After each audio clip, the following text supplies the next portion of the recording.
আমার তো এর ভিতরে কথা একটা মনে পড়ছে দিয়ে এটা কি কইয়ালাইতা রাত যার ঘটনা। আমি ব্রাহ্মণবাড়িতে যাওয়ার সময় এই দেহের মানুষ কত সিটার হইছে আপনারা তো না করলে বুঝতেন না যে হুজুরা খালি ক মানুষ সিটারও খালি বুঝুনটা কেমনে আমরা তারা।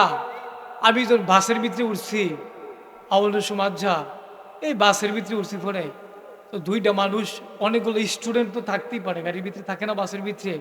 তো ব্রাহ্মণবাড়িয়া কলেজে সরকারি কলেজে পড়ে। হ্যাঁ বাড়া কলেজেতে উঠার সময় উইঠিয়া মনে করেন এই বাসওয়ালা জন গেছে কন্ট্রাক্টরের টাকা নিবার জন্য। হ্যাঁতে বাড়াই মাত্র 30 টিয়া। হ্যাঁতে যে ফন্ডটিয়া কইটিয়া জোরে কন।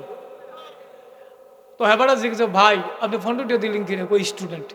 হ্যাঁ কি ক চিন্তা করে দেখেন সামান্য একটা স্টুডেন্ট সে দাবি করে এই গাড়ির বাসের ভিতরে উঠিয়া ফন্ডটি 30 টিয়ার ভাড়া ভিতরে এই স্টুডেন্ট কম। আমি তারে কইলাম বলে ভাই তুই কইবে এই কথা যে আমি ভদ্র করে একটা অভদ্র ফকির নি ঠিক নিও। আর এবারে তোর মতো বেলা এই তো সামনে 21শে ফেব্রুয়ারি তুই মরছে তারা আর তুই হে ভিডিও লইয়া ফারকা পারবো গুরুস কীর্তি তখন তুই কইতে পারো তুই গরিব যে মিশা কথা কইছি। বাস্তব আপনারা ধিও দেখেন কইতারেন না সরমে আমি গেলে কইয়া লাইছি ঠিক নিও ঘটেনি রহ।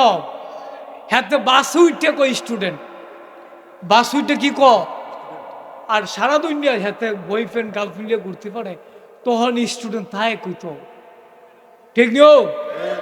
হোটেলে দিকে তুই বালা বালা খান্না কাজ তখন তুই কইতার তুই স্টুডেন্ট তুই তো তোর ভেবে তোর ভিডিওর সামনে আরো ভালা কিছু অর্ডার করস মিশা কথা কইছি।